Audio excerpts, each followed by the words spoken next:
Bom dia! Sejam todos bem-vindos. Este é o Conversando sobre Jesus, o podcast com as mais lindas histórias e lições de Jesus, apresentado em um bate-papo leve e descontraído. Eu sou Admilson Barbosa e estou aqui com os meus amigos Irandi Otávio e Ondina Torres. Bom dia, Irandi. Bom dia, Barbosa, bom dia, Ondina, bom dia, meus queridos irmãos. Jesus possa nos abençoar nesse trabalho. Bom dia, Ondina. Bom dia, Barbosa, bom dia, Irandi. Bom dia a todos que nos ouvem. Que a paz de Jesus esteja em cada lar e em cada coração. Muito bem. Que Deus nos abençoe. Vamos dar início ao nosso podcast de hoje, falando sobre um tema que nos desperta o interesse de como podemos evitá-lo. Reconhecer quem está sofrendo a ponto de desejar cometê-lo e sobre suas consequências no mundo espiritual quando levado a efeito. Iremos falar sobre o suicídio. E já dizemos que estamos fazendo esse podcast de hoje irradiando muito amor, muita paz e muita luz àqueles que cometeram este ato. E, Ondina, eu já começo te perguntando, qual a visão do Espiritismo sobre o suicídio? Bom, Barbosa, a resposta é simples e direta. É uma violação da lei divina. A vida, ela não nos pertence, não em sentido absoluto. Ela é um presente de Deus. E cada encarnação, ela é planejada nos mínimos detalhes para o aprendizado e a evolução do espírito. Portanto, o suicídio é visto como uma fuga das provas e expiações necessárias ao progresso espiritual. E não resolve o sofrimento, não é mesmo? Quem se suicida não encontra a paz tão desejada. Pelo contrário, carrega consigo as dores morais e físicas resultantes do ato que fez. Muitas vezes, o espírito sente na erraticidade as mesmas sensações do corpo no momento do suicídio. E, além disso, o espírito que interrompe a vida, ele retorna ao plano espiritual em condições dolorosas, podendo permanecer em regiões de muito sofrimento. E ainda poderá renascer em futuras encarnações com provas mais difíceis, muitas vezes ligadas às consequências do ato, como lesões físicas ou até mentais. Alguns exemplos encontrados, nas obras espíritas vêm do livro, por exemplo, do Memórias de um Suicida, do Camilo Castelo Branco, a psicografia de Ivone do Amaral Pereira. O Camilo, ele descreve suicidas que, ao reencarnar, retornam com graves deformidades físicas, problemas neurológicos, cegueira ou paralisias relacionadas à forma como interromper a vida. Por exemplo, o espírito que se enforcou, eles reencarnam com problemas respiratórios ou lesões na região do pescoço, por exemplo, Agora,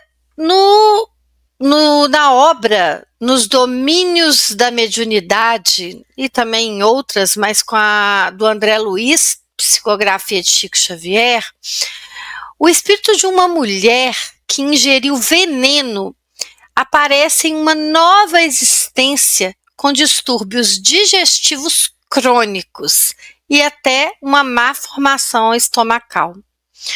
Tem um outro relato que mostra alguém que se lançou de uma altura reencarnando com paraplegia.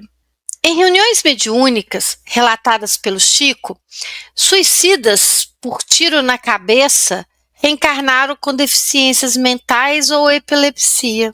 Os que se jogaram diante de trens ou veículos renasceram com ausência de membros ou malformações físicas.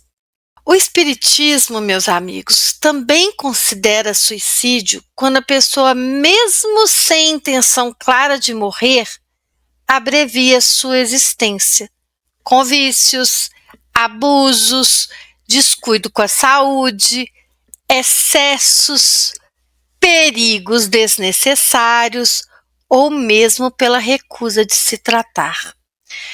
Um desses foi o caso até mesmo de André Luiz em Nosso Lar, que abusou do corpo físico e não cumpriu integralmente seu tempo de vida. Sabe, Ondina, sendo o suicídio uma infração grave contra as leis naturais, mesmo assim, nem todo suicida sofre as mesmas consequências, não é? Analisando as respostas dadas pelos espíritos que conduziram à codificação, torna-se evidente a posição do espiritismo com relação ao suicídio. Toda forma de agressão contra a vida é uma violação das leis divinas, como você disse. Ele é considerado uma violação ou uma infração gravíssima, porque o espírito coloca fim à oportunidade valiosa que lhe foi concedida para o progresso moral e intelectual. Na questão 957 do Livro dos Espíritos, Allan Kardec pergunta: quais são, em geral, com relação ao estado do espírito, as consequências do suicídio? E a resposta é: as consequências do suicídio são muito diversas. Não há pena fixada e, em todos os casos, são sempre relativas às causas que provocaram. Mas, de resto, a sorte não é a mesma para todos. Depende das circunstâncias. Alguns expiam as suas faltas imediatamente, outros em nova existência, conforme você relatou, que será pior do que aquela cujo curso interromperam, e você disse muito bem. Então, pessoal, o suicídio mais severamente punido é aquele que é cometido com o propósito de fugir das misérias da vida, sendo estas, ao mesmo tempo, provações e expiações. Então, furtar-se a elas é recuar diante da tarefa que se impôs. Como vimos, a resposta à pergunta feita por Allan Kardec, de acordo com os espíritos amigos, será sempre depende. Sabemos que cada indivíduo é único e cada um de nós tem seus processos, suas bagagens, suas necessidades, entendimento e moral. Reduzir todos que se suicidam a um único tipo de pessoa seria cruel, principalmente para aqueles que, a título de exemplo, podem ter passado por algum processo depressivo, obsessivo, e talvez por não terem conhecimento sobre o fato e terem dado a abertura dentro da obsessão a espíritos dessa natureza, tenham deixado se levar pelas influências. Outros pelos processos da loucura, outros embriagados. Como colocar todos na vala comum? Devemos, acima de tudo, ter a certeza de que Deus é amor e a sua lei está fundamentada na misericórdia. Cada um colherá as consequências de acordo com a situação que o levou ao ato de tirar a sua própria vida. Eu vou falar aqui algumas consequências que ocorrem para os espíritos que cometem suicídio, baseando-me na doutrina espírita, que nos apresenta em obras como O Livro dos Espíritos e O Céu e o Inferno. O suicídio, ele é visto como uma transgressão da lei natural da vida. O espírito sofre consequências, mas não é condenado eternamente. Citamos algumas relatadas nessas obras. Interrupção do plano de vida. O espírito reencarna com um planejamento reencarnatório, com provas e expiações a cumprir. O suicídio interrompe esse plano, gerando desequilíbrio espiritual. Perturbação espiritual após a morte. Muitos espíritos suicidas relatam um estado de sofrimento, confusão e arrependimento após a morte, que pode durar por um período variável. uns mais tempo, outros menos tempo. Persistência das dores morais e até físicas. Alguns deles continuam sentindo simbolicamente a dor do método utilizado para o suicídio, e até que seu perispírito se recupere e ele compreenda o processo. Necessidade de reencarnações reparadoras. O espírito poderá ter que enfrentar novas vidas, com provas semelhantes ou mais difíceis, conforme já foi relatado aí, não é? Como forma de aprender a valorizar a vida. Não é castigo, é uma forma de aprendizado, para que ele valorize aquela vida que foi dada a ele novamente pela misericórdia divina. A ajuda espiritual existe. Sim, os espíritos protetores, as equipes espirituais, todos eles tentam socorrer aqueles que cometem o suicídio, desde que haja arrependimento e abertura para o auxílio. O suicídio é uma falta grave perante a lei de Deus, mas não há faltas irremissíveis, e toda falta tem seu perdão, desde que haja arrependimento sincero e vontade de reparar aquele ato. O Céu e o Inferno, Allan Kardec. Pois é, Barbosa. O arrependimento é muito importante para todos, mas para o suicida é ainda mais. É um momento de despertar para uma nova etapa. O arrependimento após o suicídio, na visão espírita, é uma das etapas mais importantes para a recuperação do espírito que praticou esse ato. No início, o espírito muitas vezes ele nem entende que morreu. Ele pode permanecer preso ao corpo físico, sentindo as dores da decomposição, como explicado em O Livro dos Espíritos, na questão 957. E esse estado gera confusão, desespero e sofrimento intenso. Depois de certo tempo, que varia conforme cada caso, o espírito começa a perceber que ele não resolveu os seus problemas, mas ainda os agravou. Ele reconhece que a vida não acabou e que o sofrimento que queria evitar continua com ele. E é nesse ponto que nasce o arrependimento. O arrependimento sincero, compreensão de que errou contra si mesmo e contra as leis de Deus. O arrependimento, ele faz com que o espírito clame por auxílio, emitindo pensamentos e sentimentos de pedido de socorro. E aí é quando os benfeitores espirituais conseguem se aproximar para ajudá-lo, porque antes, mergulhado naquele desespero e na revolta, o suicida ele repele o auxílio pela própria vibração. E quando o espírito começa a se arrepender e deseja melhorar, as equipes espirituais de auxílio se aproximam. São espíritos de luz, médicos e enfermeiros espirituais que trabalham em postos de socorro ou colônias, como a do relato em Nosso Lar.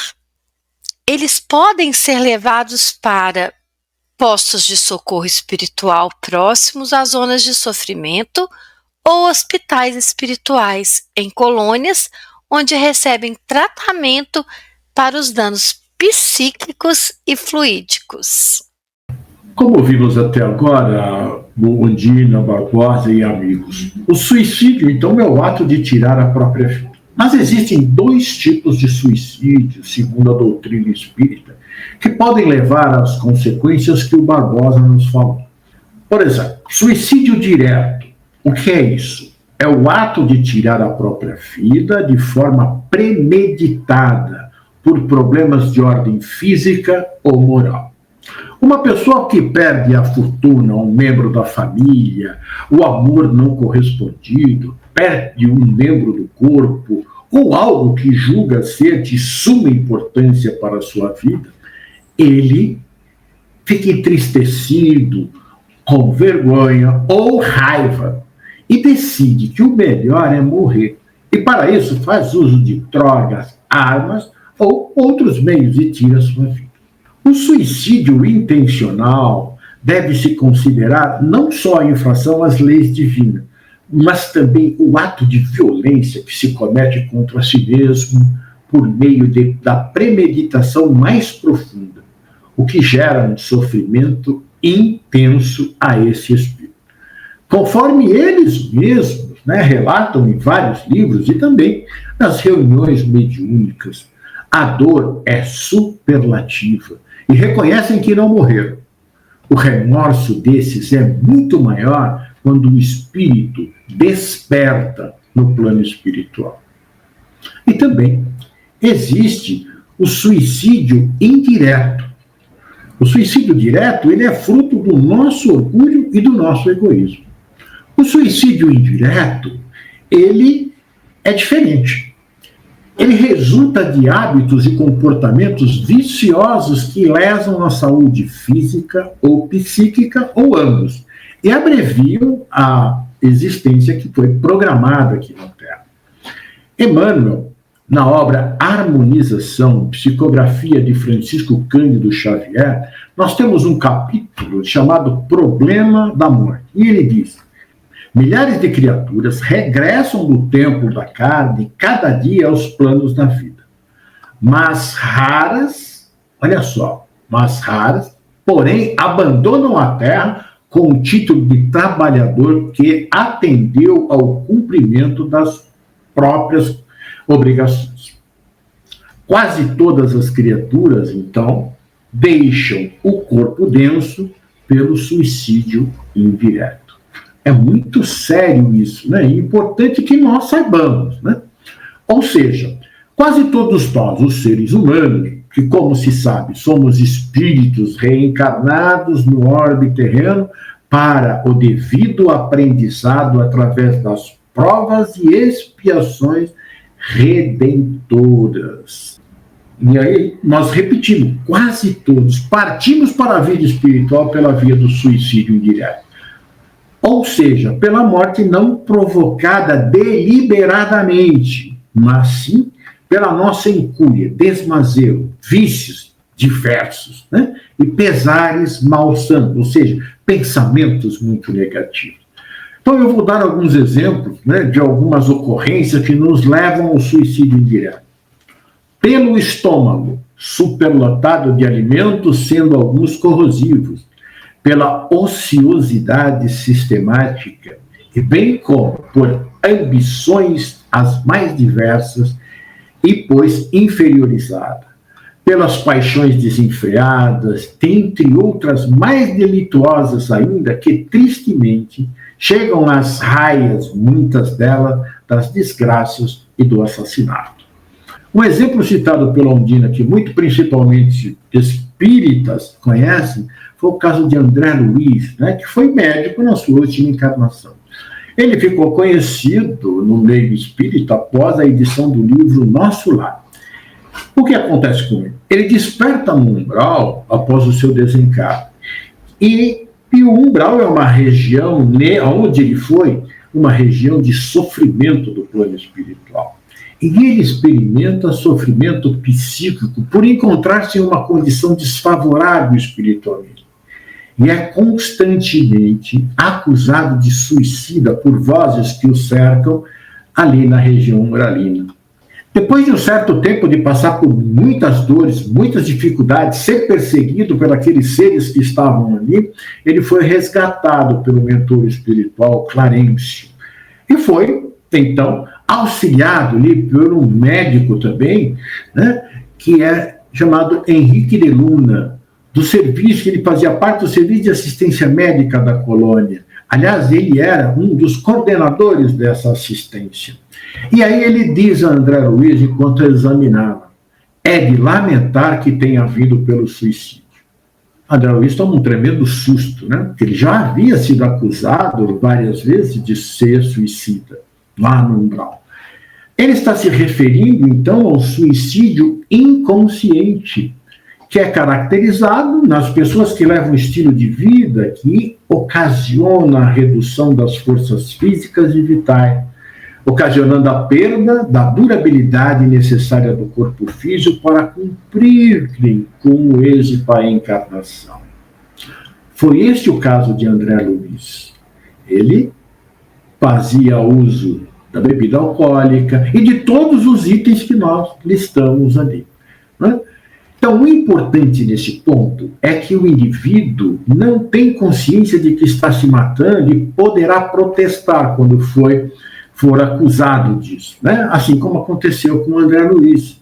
Mas o médico, doutor Henrique de Luna, lá, ele demonstra claramente que ele chegou àquela situação. E ele descreve todo o problema que foi causado por ele em seu corpo. É só dar uma olhada no livro lá, né? E nós ficamos pensando nas ocasiões tão comuns na nossa atualidade, né? Das frequentes festas ou baladas regadas a álcool, drogas, sexo desregrado, noites sem dormir, tudo isso, né? A título de momentos de felicidade, mas que são, isso sim, hiperestímulos sensoriais que provocam uma falsa sensação da felicidade. O que se passa nessas ocasiões são movimentos autodestrutivos ou uma falsa diversão. Não que não possamos nos divertir, beber, mas tudo dentro da moderação para não causar mal a si mesmo. Paulo disse na primeira carta aos Coríntios, no capítulo 6, versículo 12, tudo me é lícito, mas nem tudo me convém. Então, o caso de André Luiz, o câncer que originou a obstrução intestinal, teve uma participação direta dele na construção do processo psicossomático através do seu nível mental e funcionando, né, emocionalmente também. No entanto, André Luiz demonstrou não ter, naquele momento, a noção de como se processou a dinâmica da autoconsciência. Aliás, nós, né, não só ele, não poderíamos supor, no outro tempo, né, que seria pedido contas, ele diz, né, que seria pedido contas dos episódios simples que costumava considerar como fatos sem maior significação. Conceituar até ali os erros humanos segundo os preceitos da criminologia. Esquecemos que existe uma lei divina que rege a nossa vida. Então, cada um de nós tem que tomar muito cuidado com esse veículo que serve para o nosso espírito ir avançando paulatinamente rumo à perfeição. É isso mesmo. E também, pessoal, existe aquele suicídio que é assistido, né? Ou a eutanásia, que a gente escuta falar tanto. Ambos são compreendidos também como forma de abreviar a vida, ou seja, situações em que o espírito se afasta do corpo antes do tempo previsto pela lei divina. Por isso, ambos estão relacionados ao que a doutrina chama de suicídio indireto ou abreviado. No entanto, há nuances importantes. Suicídio assistido ocorre quando a própria pessoa, em sofrimento ou desespero, solicita ajuda para dar fim à própria vida. Do ponto de vista espiritual, mantém-se a responsabilidade do espírito pela escolha, mesmo que haja participação de terceiro. Então, eu é que escolhi. Mantenho essa responsabilidade para mim mesmo, como espírito. A eutanásia, normalmente, está ligada a doenças graves e incuráveis, em que familiares ou médicos interrompem a vida em razão da dor intensa. Nesse caso, a intenção costuma estar envolvida em compaixão. O Espiritismo entende que a intenção tem um peso moral diferente, mas ainda se trata de uma interrupção indevida do ciclo reencarnatório. Allan Kardec, em O Livro dos Espíritos, nas questões 944 a 957, ensina que a vida é um dom de Deus e só Ele pode determinar o seu limite. Quando antecipamos o término, perdemos oportunidades valiosas de aprendizado, expiações ou mesmo reparações. Portanto, o peso espiritual é semelhante, pois ambos abreviam a existência, mas a análise da responsabilidade varia conforme as intenções, o grau de consciência da pessoa e as circunstâncias.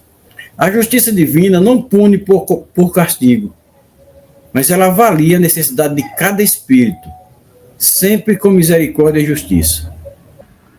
Barbosa, importante você ter detalhado aí essas duas formas, né, de suicídio, né? Porque nós vemos aí que a eutanásia, em muitos lugares, ela pode ser feita, né? A legislação de alguns países permite isso, né? Mas nós devemos ter em mente, todos nós, que é um suicídio. E o suicídio é a abreviação da vida, do tempo que nós temos, né? Muito importante isso, né? Bom, Barbosa, Ondina e amigos, um dos fatores de risco mais comuns, potentes e remediáveis para o suicídio é a depressão. Para pacientes com depressão, o risco de suicídio pode aumentar durante períodos em que a depressão é mais grave e em momentos de convergência de vários fatores de risco, tais como a obsessão. Por isso, necessitamos tomar muito cuidado quando adentramos a esses quadros de tristeza profunda, indisposição para tudo, querer ficar só num canto. Muito cuidado. Em um trabalho elaborado por Fabiana de Oliveira Barbosa, Paula Costa Mosca Macedo e Rosa Maria Carvalho da Silveira, no curso de Psicologia da Universidade 9 de Julho, a Unifesp, elas descrevem o seguinte, é muito importante isso. A ideação suicida, ou seja, a ideia suicida, esteve fortemente associada a sintomas de depressão, especialmente com falta de energia e com humor deprimido. A literatura mostra que a associação entre suicídios e transtornos mentais é de mais de 90%. Entre os transtornos mentais associados ao suicídio, a depressão maior se destaca, que é aquela depressão onde é mais profunda, né? Então, a depressão é apontada nos dias de hoje como a quarta doença mais presente no mundo. Estima-se que a doença afete 121 milhões de pessoas. Agora, um dado importante, e menos de 25% dos deprimidos têm acesso ao tratamento. Então, é um número muito grande daqueles que não têm condições de fazer o tratamento. E elas continuam. Calcula-se que de 5 a 10% da população mundial sofrerão ao menos um episódio de depressão ao longo da vida. As mulheres apresentam chances maiores de deprimir, de 10 a 20%, do que os homens, de 5 a 12%. Cerca de 15% dos deprimidos graves se suicidam. Isso é um dado da Organização Mundial de Saúde, lá em 2002. Vejam que estamos falando de um número alarmante. Por essa estimativa, teríamos mais ou menos 18 milhões de pessoas cometendo suicídio. Olha como a depressão é um caso grave. Allan Kardec, em O Evangelho segundo o Espiritismo, capítulo 5, Bem-aventurados aflitos, no item 14, o suicídio e a loucura, ele traz uma receita para trabalharmos com a depressão. Diz ele: a calma e a resignação adquiridas na maneira de considerar a vida terrestre e a confiança no futuro dão ao espírito uma serenidade que é o melhor preservativo contra a loucura e o suicídio. O que ele está dizendo para nós? Quando nós conhecemos a vida como nos mostrou Jesus, como nos mostra a doutrina espírita, que os problemas que nos acontecem, eles são problemas que nós precisamos de administrar, que sempre tem uma solução. Aí nós vamos conseguir, com fé, né? Nós vamos ter calma, serenidade, e aí nós vamos conseguir não nos deprimirmos e nem irmos de encontro ao suicídio. Tem um artigo da Casa do Caminho, nós encontramos o seguinte: quase todas as pessoas que cometeram suicídio têm pelo menos um transtorno psiquiátrico.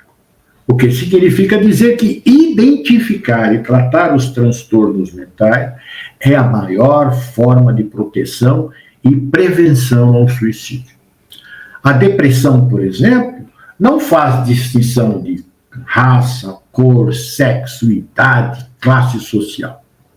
Ela chega de forma sorrateira, como uma neblina que envolve a pessoa com sutileza, sem que ela perceba.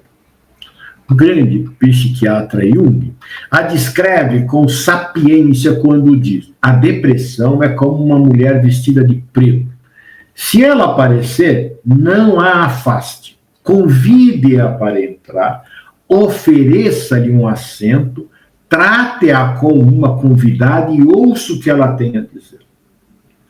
Desta forma, Jung sugere que é preciso ouvir e entender a dor, acolhê-la, para que seja possível tratar.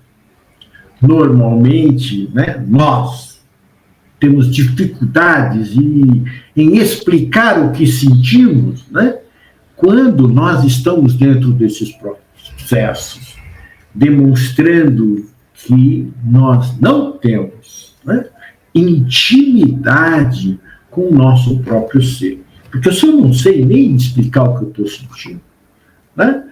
Por esse motivo, eu considero a depressão um fator que leva as pessoas ao suicídio. Até porque ela normalmente está acompanhada da obsessão. É um suicídio indireto, porque a pessoa não premedita a morte. Ela o faz por não suportar a dor que está sentindo. Devemos orar muito pelos irmãos que desenvolvem a depressão e, tendo conhecimento, né, vamos procurar ajudá-los com tudo ao nosso alcance. Isso é muito importante, porque a depressão é um dos fatores que levam ao suicídio. É verdade, Irandi. A gente tem que ficar muito atento a todos aqueles que estão ao nosso redor.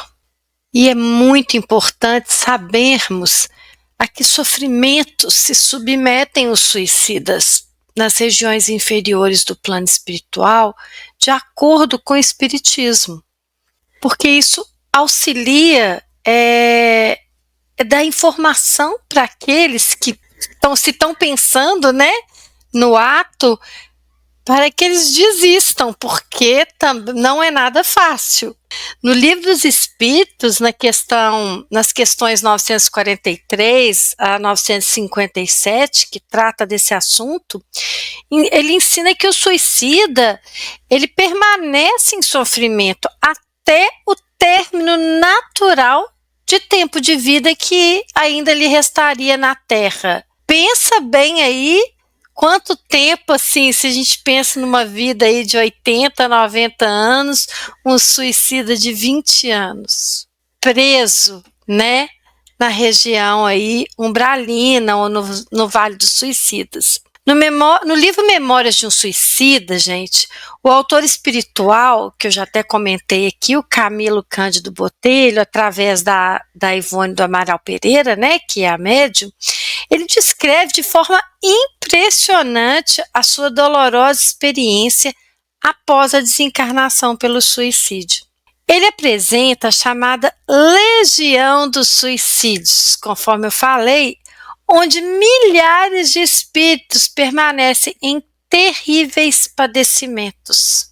Eles revivem ali, gente, constantemente em seu perispírito as sensações do momento da morte, sendo atormentados por lembranças incessantes daquele ato cometido. Encontram-se em ambientes sombrios, úmidos e de intenso sofrimento coletivo. De forma semelhante, como já comentamos aí também no início do livro No Nosso Lar, do qual já mencionamos, o André Luiz relata sua permanência no umbral, uma região, conforme já dito, de sombras, onde ele experimentava fome, sede, frio, medo e um profundo desespero. Cercado por espíritos em desequilíbrio, ouvia gritos, maldições e muitos lamentos de dor. Então a doutrina espírita, ela vem nos esclarecer que os sofrimentos dos suicidas nas regiões inferiores, elas não são um castigo imposto por Deus, como o Barbosa falou, mas sim eles são consequências naturais da lei divina. As dores físicas, elas resultam da ligação fluídica com o corpo até o momento previsto de sua desencarnação. E a perturbação mental, ela decorre da confusão, do arrependimento e da sensação do fracasso. A solidão, gente, e o desespero, eles nascem do afastamento das vibrações superiores e do isolamento espiritual. Contudo, esses sofrimentos, eles não são eternos. Eles têm um caráter educativo, pois levam o espírito ao arrependimento, despertam a consciência para o valor da vida e o preparam para receber socorro das equipes espirituais. Assim, abre-se o caminho para a sua recuperação e para futuras oportunidades de reparação, por meio de novas encarnações. Em síntese, segundo a doutrina espírita, os sofrimentos dos suicidas nas regiões inferiores do plano espiritual, elas resultam do choque entre a lei da vida, que é divina, e a violência praticada contra ela. São dores, gente, reais, porém passageiras, destinadas a despertar o espírito para a renovação e para o recomeço. Sabe, Ondina Barbosa e pessoal, fica bailando assim em nossa mente, né? Por que Deus, né, sendo todo bondade e misericórdia, não impede o suicídio, né? Mesmo sendo algo tão grave? Mas nós não podemos nem devemos questionar Deus nunca. Sabemos que não cai uma folha de uma árvore sem sua permissão. Deus, ele nos criou para a vida eterna e não para a morte. E ele deu-nos o livre-arbítrio para que escrevamos a nossa história através das reencarnações. E em cada uma delas nos elevamos um pouco mais até atingir o grau de perfeição relativo a que todos estamos destinados. Costumamos acreditar que somos eternos devedores da lei de Deus e por isso sofremos, né? Mas nós precisamos ser mais racionais. É evidente que temos muitas dívidas com a lei de amor, mas temos que considerar que existem situações que a própria vida cria para que possamos usar ali a inteligência, aptidões adquiridas para suprir as dificuldades que se apresentam. É muito importante entendermos que nós não estamos sozinhos nessa vida. Nós temos Deus, que através de Jesus nos sustenta, se nós formos a Ele. Nossa falta de fé raciocinada é que nos leva ao desespero diante das situações, muitas vezes de fácil solução, ou que exige paciência e resignação. Muito de nós, na verdade, não queremos ter trabalho. E então nós ficamos chateados quando uma coisa não sai como gostaríamos que saísse. Ou idealizamos e passamos então a reclamar, a queixarmos de Deus, da sorte e de tudo mais. Mas tenhamos certeza, Deus interfere sim, procurando impedir que cometamos vários erros, e principalmente esse ato tão triste. Mas nós, decepcionados, desesperados por um acontecimento, logo pensamos em acabar com tudo, e a forma de que entendemos é tirar nossa vida. Nós não ouvimos os apelos da espiritualidade para que desistamos desse intento. Como espírita, eu tenho lido e visto o trabalho incansável da espiritualidade maior em buscar minorar os nossos sofrimentos. Mas eles esbarram em nossa ignorância sobre a vida futura. E nós cremos estar sozinhos e sem solução para a nossa vida. Aí tapamos nossos ouvidos e olhos e acabamos tirando a vida. E por maior que seja a misericórdia de Deus, que não nos abandona, iremos sofrer as consequências pelo ato impensado. Assim como disse a Undina, descreveu. E essas consequências que ela descreveu são, basicamente, na sua grande maioria, para espíritos que entraram dentro desse processo.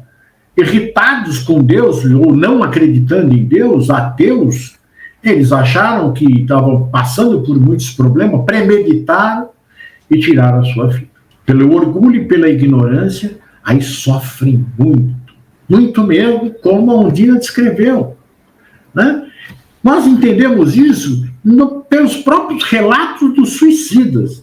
Eles confessam que a solução dos seus problemas e dos seus males estavam bem próximos, mas eles não ouviram os apelos dos seus mentores amigos, não os perceberam, faltou-lhes fé, paciência, resignação e confiança em Deus. Se, no momento em que nós estamos ali elaborando o ato, conseguíssemos nos lembrar de Deus, nós não cometeríamos o suicídio. Pois, atenta a esses momentos, a espiritualidade age rápido, desviando o intento. Mas só podem fazê-lo se nós permitirmos. Lembremos do livre-arbítrio, que é respeitado por Deus. Portanto, Deus não permite que nós pratiquemos esse ato. Nós é quem o desobedecemos. E esta frase é para ficar marcada. Deus não permite. Nós é quem desobedecemos. Né? E tem também aqueles, e são muitos, não são poucos, que buscam suicídio por causa de uma desilusão amorosa, como meio de fugir à dor e punir aquele que não aceitou o seu amor. E aqueles que o buscaram por conta de perdas de várias naturezas, bens materiais, né? Sabemos que terminar relacionamentos significativos é difícil. Perder bens, perder parentes. Em algumas situações, pode levar um dos parceiros a se sentir desesperado e se suicida. Na visão espírita, o suicídio motivado por amor, desilusão ou perda é compreendido como uma fuga dolorosa diante do sofrimento emocional. Como foi dito, todo suicídio é uma fuga, né? Embora o sofrimento seja legítimo e profundo, a doutrina espírita esclarece que o ato de atentar contra a própria vida não resolve a dor, apenas a transfere para o mundo espiritual, onde o espírito continua a sentir as consequências do seu gesto, como já foi relatado anteriormente. Alguns pontos a serem lembrados. Dor emocional não é justificativa para a ruptura da vida. A vida é oportunidade de crescimento e as provas afetivas fazem parte do aprendizado do espírito. Romances frustrados, traições, separações ou perdas dolorosas são lições que visam o fortalecimento moral. Quantas vezes a gente passa por um problema e diz: serviu de lição.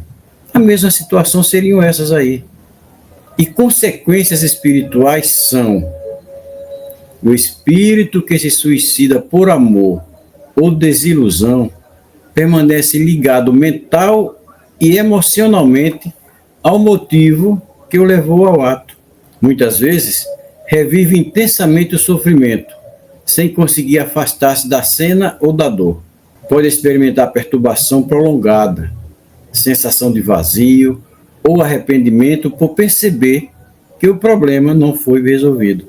A pessoa comete esse ato e fica lembrando o tempo todo disso aí, e vê que não foi resolvido, permanece lá do outro lado, aquela mesma situação, você vê que você cometeu, foi de encontro à lei de Deus e permaneceu com o mesmo problema.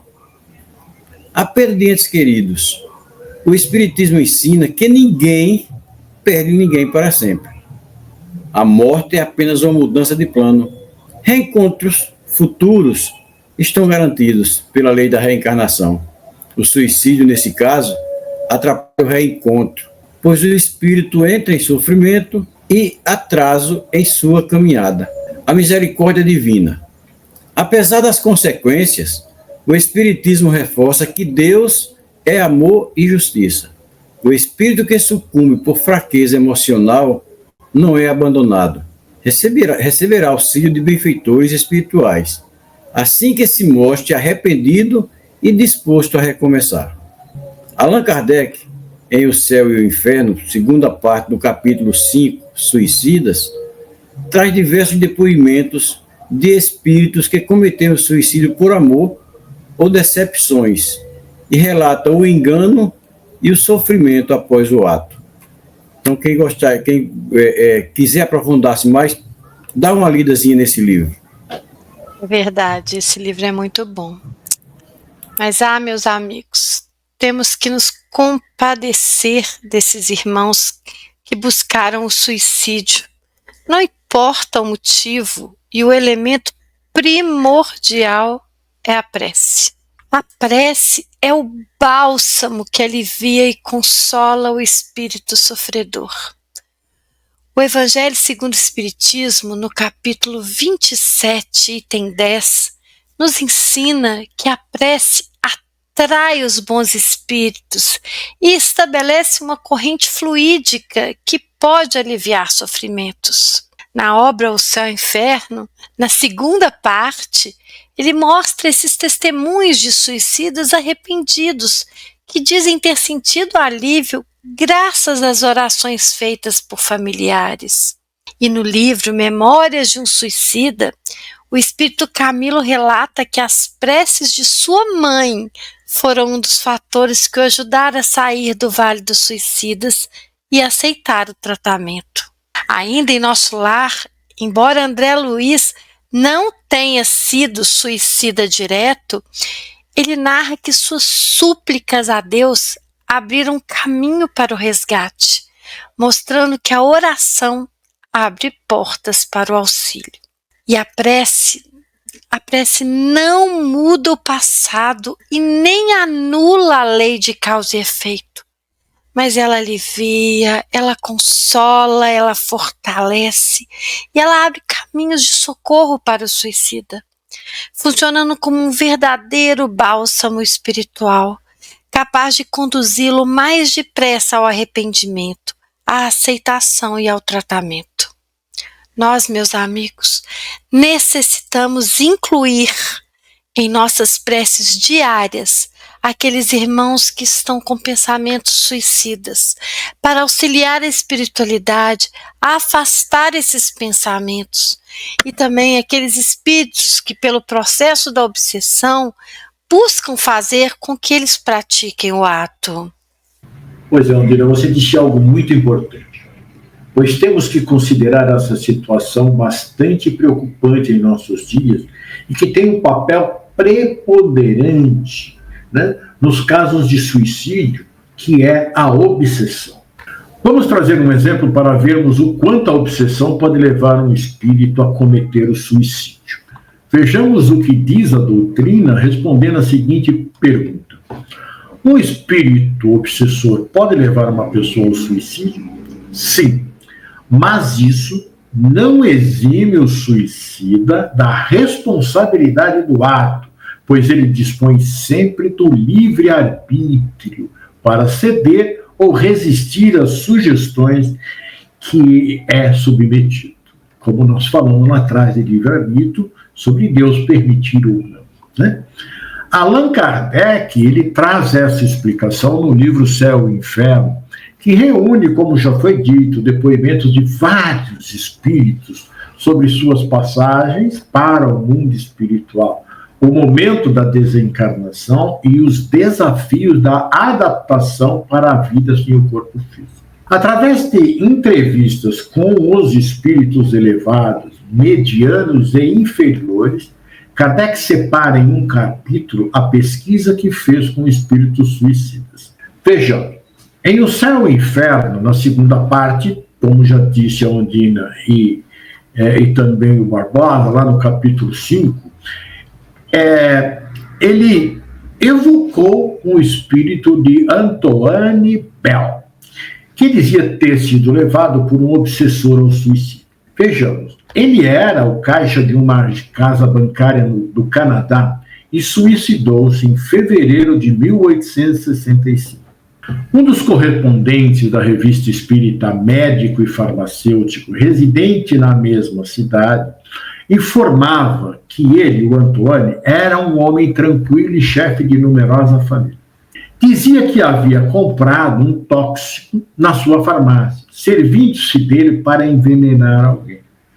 Muitas vezes ele vinha suplicar-me para lhe dizer a época de tal compra, tomado então de alucinações terríveis. Ele perdia o sono, lamentava-se, batia-se no peito. A família vivia em constante ansiedade.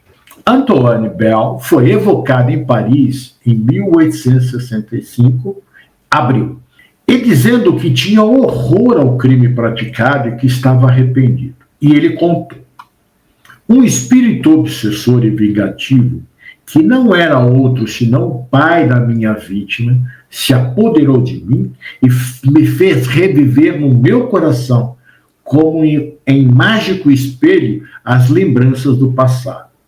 Fascinado por ele, deixei-me arrastar para o suicídio. Antoine revelou que na penúltima encarnação amava uma moça, mas que ele, pobre, foi repelido pela família. Ao ser avistado de que ela se casaria com o filho de um negociante, louco de dor, resolveu acabar com a vida, não sem deixar de assassinar o rival no dia do seu casamento. Na sessão em que foi evocado, Antoine pede que orem para que o espírito que o obsidiou renuncie à sua vingança, e também por ele, para que tenha forças para não ceder novamente à prova do suicídio voluntário a que seria ainda submetido na próxima encarnação. Veja só que interessante. O pai do rapaz que ia casar com a jovem que não quis ficar com ele, e ele com raiva matou o rapaz, né? Nessa encarnação, ele fez com que o Antônio ele tivesse toda aquela, revisse todo aquele drama e se matasse. E aqui ele está pedindo, né, forças, prece, oração, para que aquele espírito pare de atormentá-lo, que ainda atormenta ele.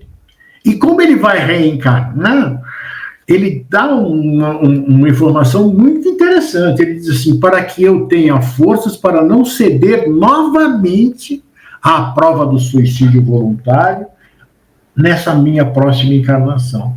O Barbosa já falou a respeito disso no início do nosso podcast, né? Por quê? Porque o espírito vai voltar e ele vai passar por essa prova.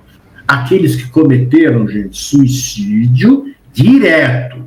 Os indiretos é um outro capítulo, né? Porque uma pessoa depressiva que comete o suicídio, Deus não vai fazer com que ele vá para um lugar, né, sofrer novamente. Não. Ele é acolhido porque ele é um depressivo, uma pessoa que está doente e cometeu o erro. Mas ele não pode ser julgado da mesma forma, nem ir para o mesmo lugar daquele que premeditou. Né? É diferente, né?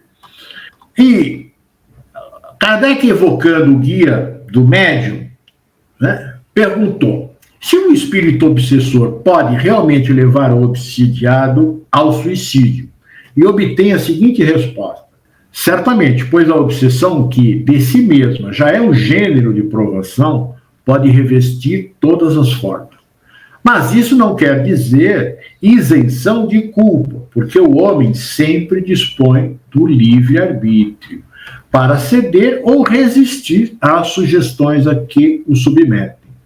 O guia explica também que o espírito que tem a ação instigada por outrem é menos culpado e repreensível que quando ela é voluntariamente cometida.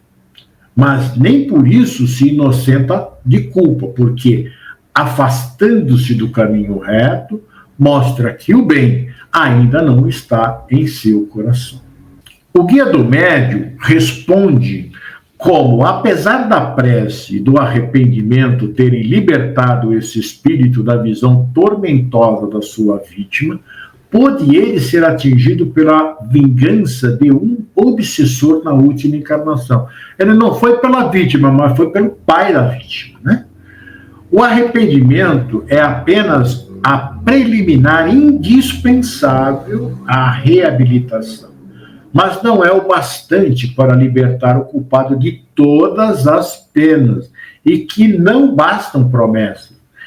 É preciso a prova, por atos, do retorno ao bom caminho. O espírito é submetido a novas provações que o fortalecem, resultando-lhe um merecimento ainda maior quando delas sai triunfante. Ele só sucumbe com a perseguição dos maus, dos obsessores, enquanto estes não o encontram suficientemente forte para resistir-lhes. Então, meus amigos, consumado o fato, os espíritos que cometeram este ato nefasto são recebidos no mundo espiritual de várias formas, como vamos ver nas obras espíritas. Em O Livro dos Espíritos, entre as questões 934 e 947, que tratam dos suicídios diretos e indiretos e das consequências do ato na vida imortal. Outra fonte é a obra Céu e Inferno, cujo capítulo 5º trata das mensagens dos suicidas. Utiliza ainda o Martírio dos Suicidas, de Almerindo Castro, que relata os tipos de suicidas. A obra Temas da Vida e da Morte, psicografia de Divaldo Franco e autoria de Manuel Filomeno de Miranda. E o livro Memórias de um Suicida, do espírito Camilo, psicografado por Ivone do Amaral Pereira, cujo compromisso em sua última encarnação foi com a mediunidade e o auxílio aos suicidas, após ela mesma ter se suicidado em 3 encarnações anteriores. Ivone auxiliava junto a uma equipe e, em desdobramento espiritual, pessoas que estavam com ideação suicida ou haviam cometido suicídio. Ela dedicou a existência inteira a esse trabalho. Publicado em 1956, 30 anos após ter sido escrito, Memória de um Suicida é um verdadeiro tratado de atendimento espiritual aos que desencarnam desta forma. O livro mostra que se trata de uma tarefa altamente organizada, feita com muito amor, mas um amor consciente e esclarecido. Não basta boa vontade, é preciso se qualificar, pois o suicida sofre muito. O espírito Camilo descreve o Vale dos Suicidas, local onde são acolhidos especialmente os suicidas que têm convicção do ato que cometeram. Ao se suicidar com um tiro no ouvido, Camilo descreve no livro para onde foi arrastado no mundo espiritual. Passa então a viver numa caverna de terríveis paisagens, com sons e seres indescritíveis, sem sol, sem luz, somente trevas e choro. Após muito tempo nesse estado, Camilo narra o atendimento da legião dos servos de Maria, soldados que vestiam túnicas brancas, lembrando hindus, que chegam num trem e começam a chamar os nomes dos que poderiam ser resgatados. Nos vagões, senhoras gentis os acolhem. Os suicidas então são transportados até uma colônia correcional imensa, cheia de vida, onde há o Hospital Maria de Nazaré. Lá, funcionários os levam para o atendimento específico necessário. O livro segue narrando todo o processo de recuperação dos suicidas. Então aconselho lermos estas obras. São excelentes para conhecermos mais sobre este tema. Eu só um adendozinho aqui. Você vê a Ivone, né, que psicografou esse livro, Memória do Suicida, ela se desdobrava até o mundo espiritual. Então, tudo que ela narrou no livro, ela vivenciou aquilo ali. Tanto ela ajudava no mundo espiritual os suicidas, como aqui os encarnados que tinham o pensamento de suicidar-se. Porque ela mesma foi uma suicida. Ela passou essa última reencarnação dela aqui sozinha, ela nunca se casou. E ela fazia esse trabalho maravilhoso com os suicidas e com os que pretendiam suicidar-se. A Ivone, ela fez um lindo trabalho, né? E é o que devemos fazer após nos arrependermos, né, dos nossos atos, sejam eles quais forem, e praticar o bem o máximo que pudermos. E para ajudar esses nossos irmãos que cometeram suicídio, o que nós precisamos fazer? Como eu disse há pouco, fazer prece sincera, porque a oração é o recurso mais direto e acessível. A prece, quando feita com amor, compaixão e fé, a prece gera vibrações luminosas que alcançam o suicida ainda que ele esteja mergulhado em zonas de sofrimento. Ela transmite alívio, esperança e fortalecimento moral e cria um campo vibratório que permite que os espíritos socorristas se aproximem. Pensamentos de desespero e revolta em relação ao suicida, eles agravam a sua dor, pois ele continua ligado às pessoas queridas. O ideal, gente, é cultivar lembranças afetuosas, sentimentos de perdão e de confiança em Deus para irradiar paz ao espírito. Fazer o evangelho no lar também, que são reuniões simples em casa, com leitura do evangelho e preces, criam uma atmosfera de luz que pode beneficiar diretamente aquele espírito necessitado. Ali, familiares e amigos podem incluir o nome do suicida nas suas orações, sempre pedindo forças, amparo e esclarecimento para ele. E também para a família. Podemos também procurar ajuda nos centros espíritas, pois as reuniões de desobsessão e atendimento espiritual, elas destinam-se a acolher espíritos sofredores, entre eles os suicidas. Nessas ocasiões, médios treinados servem de intermediários para que os benfeitores os esclareçam e encaminhem e fortaleçam. Pois é, como vimos até agora, dentro dos postulados espíritas, o espírita não escapa da vida, não. Apenas interrompe o processo de aprendizado naquele momento. Como a lei do progresso é universal e inevitável, ele precisará retornar ao corpo físico para reparar, aprender e vencer as mesmas provas que tentou evitar. Então, ele interrompeu a vida achando que todos os problemas dele estavam sanados. Só que ele passou para o outro lado, levou todos os problemas e mais alguns, com o próprio ato que ele cometeu. E quando ele voltar, ele vai vir com estas mesmas provas que ele estava tendo na vida anterior e outras mais. Ele tem que retornar também devido à lei de causa e efeito. O ato do suicídio gera consequências naturais, muitas vezes relacionadas ao corpo físico. Por exemplo, quem se enforca pode renascer com problemas respiratórios ou de fala. Quem se intoxica pode trazer fragilidade do fígado, estômago ou sistema nervoso. Essas marcas não são punição, mas formas de aprendizados e reajuste. Reparação do compromisso com a própria vida.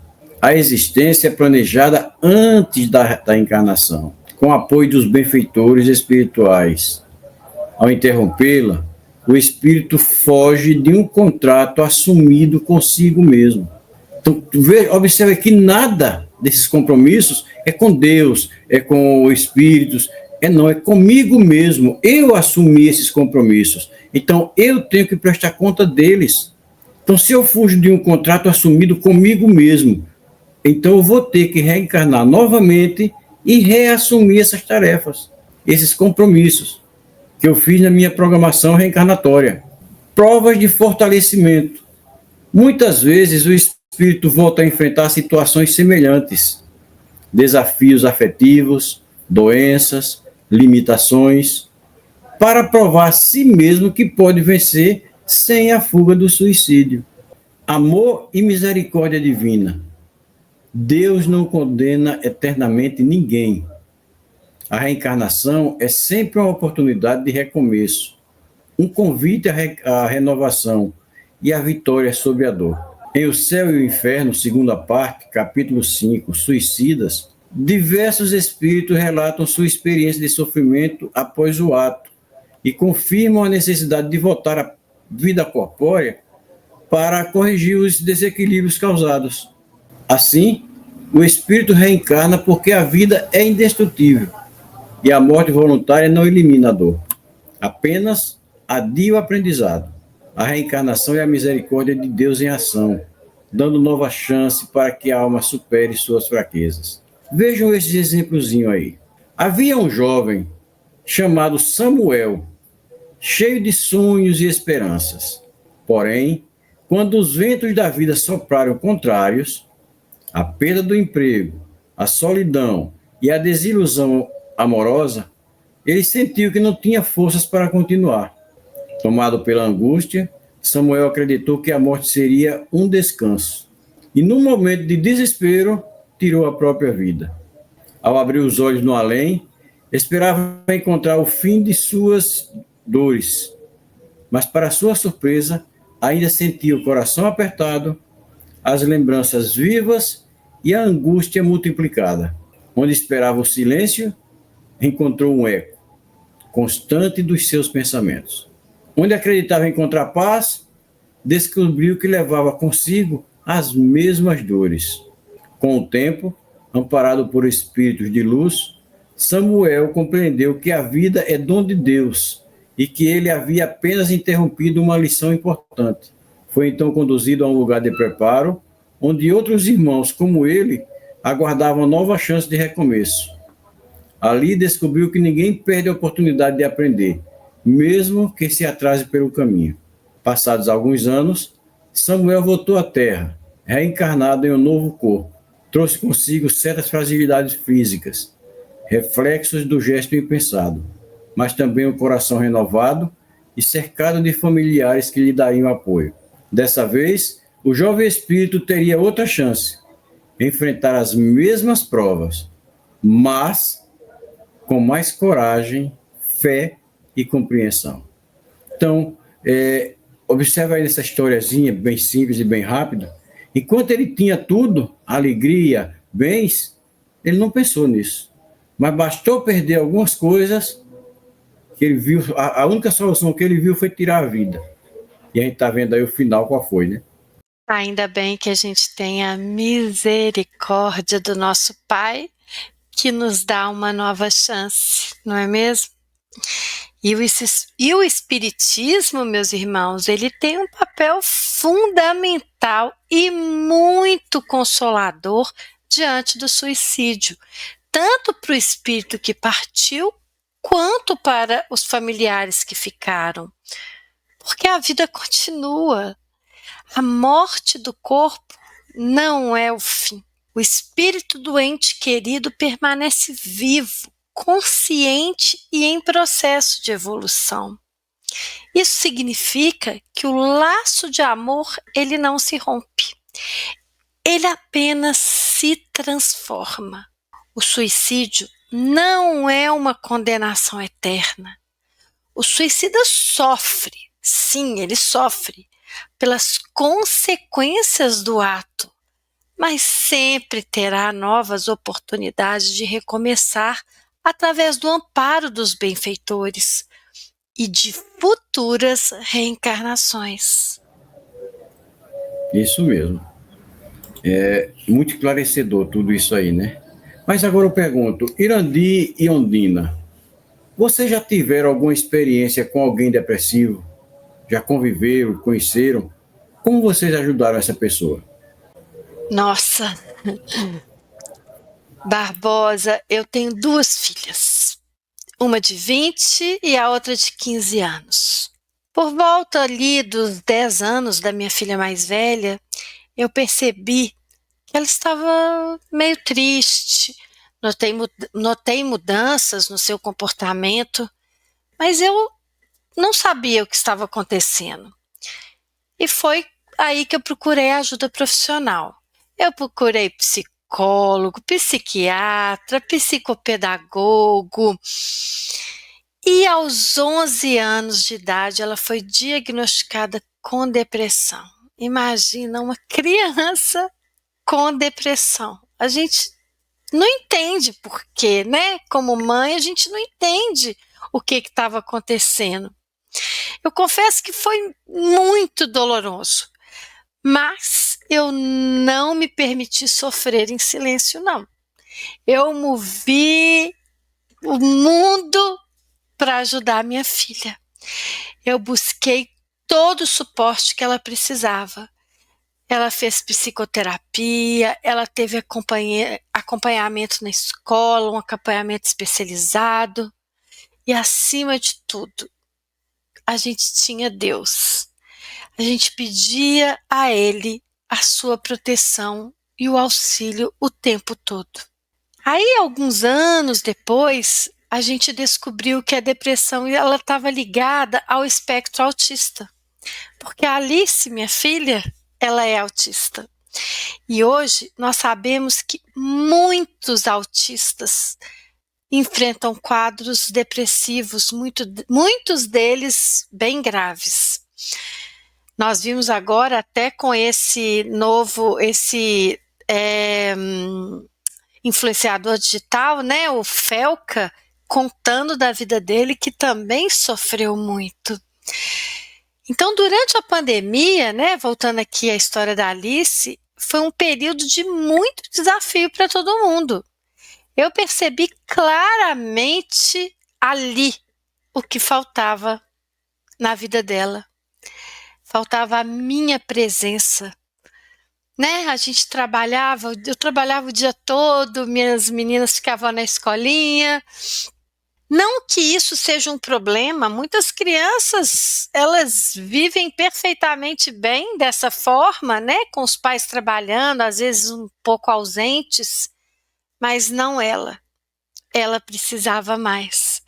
Então hoje, gente, eu trabalho em casa, ela está aqui comigo durante o dia, a gente realiza junto o Evangelho no Lar. Tudo bem que nem sempre ela participa, tem dia que ela não quer, mas a gente faz sempre aos domingos. Nós frequentamos o centro espírita de vez em quando, tomamos um passe. E através dos estudos aprofundados da doutrina espírita, eu aprendi que a oração por ela e o simples ato de estar presente foram fundamentais. Eu acredito que corresponde a cerca de 50% da eficácia no seu tratamento. Lembrando sempre que a medicina terrena é extremamente útil e necessária, até porque ela toma medicamentos para auxiliar além da terapia. Bem, eu acredito que quase todos nós já tivemos que lidar com alguém, né, que estava ali com depressão, ou até nós mesmos, né? Diretamente, eu não me lembro de ter lidado, né, até agora, com algum parente, familiar, que estava com depressão a ponto de criar um problema para ele ou para os outros. Mas passei por momentos bastante complicados. E teve um, em especial, em que senti uma enorme tristeza. Gente, foi uma experiência muito enriquecedora, pois eu percebi na pele o que sente uma pessoa depressiva. É angustiante. E eu não sei, assim, um adjetivo que possa definir esse estado a não ser de angústia, né? Parece que você entra dentro de um buraco e não vê mais nada, é uma coisa assim, né, muito estranha e um aperto muito grande. É algo que não dá para a gente descrever em palavras. Eu, graças a Deus, eu passei rapidamente por esse processo. Eu acho que não durou nem uma semana, foram alguns dias, né? Mas foi muito sofrido. E o danado é que eu não me lembro de ter contado isso para ninguém. Olha só que interessante, eu passei sozinho, como fazem os depressivos. Ele não quer muito papo, né? Não conversa, né? Agora, a prece, né, e o não aceitar aquela situação foi o antídoto que eu usei. Mas eu já tenho uma formação dentro da doutrina espírita, um conhecimento. E eu lutei, né? E consegui sair. Como eu consegui sair rápido, eu também não propaguei, né? Mas eu acho que eu fiz muito mal. Por esse motivo, eu tenho o maior respeito e carinho com quem sofre desse mal, que pode sim levar ao suicídio. Então eu peço a todos, né, que estão aqui nos assistindo, nos ouvindo, que em suas orações lembrem-se dos depressivos, dos suicidas e dos que estão com ideias suicidas. Porque nós precisamos cuidar uns dos outros, como Jesus nos orientou. Olha, sem nenhum julgamento, muito menos fazendo sentirem-se coitadinho, pois eles são fortes e precisam muito do apoio da família, dos amigos e dos que têm o coração cristianizado. Oremos por todos eles todos os dias, para que eles não cheguem ao suicídio. E aqueles nossos irmãos que acabam perdendo oportunidades, ou perdem fortuna, perdem amor, perdem isso, perdem aquilo, não se desesperem nunca. Elevem o seu pensamento a Deus, busquem a Deus. A vida é eterna para o espírito. O corpo pode morrer, mas o espírito não. Então, vamos orar uns pelos outros, pedindo a Deus que Ele olhe por aqueles nossos irmãos que estão com essas ideias na sua cabeça, para que nós possamos auxiliar a espiritualidade e reduzir o número de irmãos que chegam a concluir esse ato. É isso, Barbosa. E conforme nós vimos aí, não são poucos, né? 18 milhões é muito. Isso em 2002, né? Imagine hoje, com esse agitar de vida que nós temos, com esse corre-corre. Mas peçamos a Deus que alivie esses pensamentos.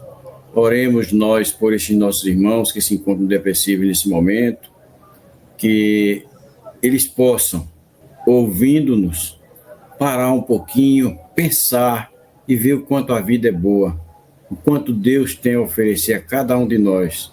Se você estiver depressivo, estiver com esse pensamento, tira ele da mente. Você que está nos ouvindo, tira da mente, segue em frente. Coisas boas virão. Coisas boas virão. Não procure mais coisas para a sua vida. Coisas boas virão. Bem, meus amigos, nossos ouvintes, chegamos ao final do nosso podcast. Esperamos ter contribuído, como dissemos há pouco, para melhorar um pouco a vida de cada um de vocês. E agora, eu gostaria que o Irandi falasse as suas considerações finais.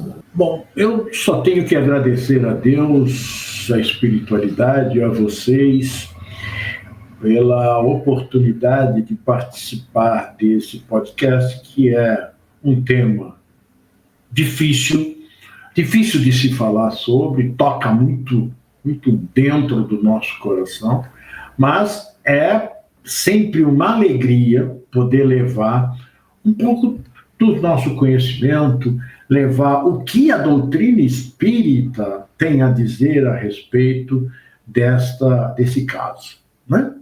Então, vamos nos dar as mãos, né?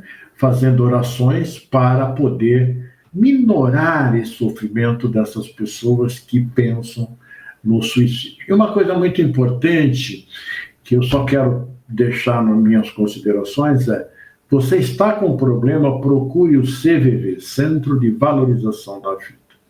Eles atendem 24 horas por dia. E você vai ter um atendimento muito carinhoso e um direcionamento muito importante. Fiquem todos com Jesus. Então, sendo um tema triste, um tema difícil, como o Irandi falou, mas nós temos que falar sobre ele, para alertar as pessoas, para orientar as pessoas o máximo que nós pudermos. Temos que falar muito sobre esse tema.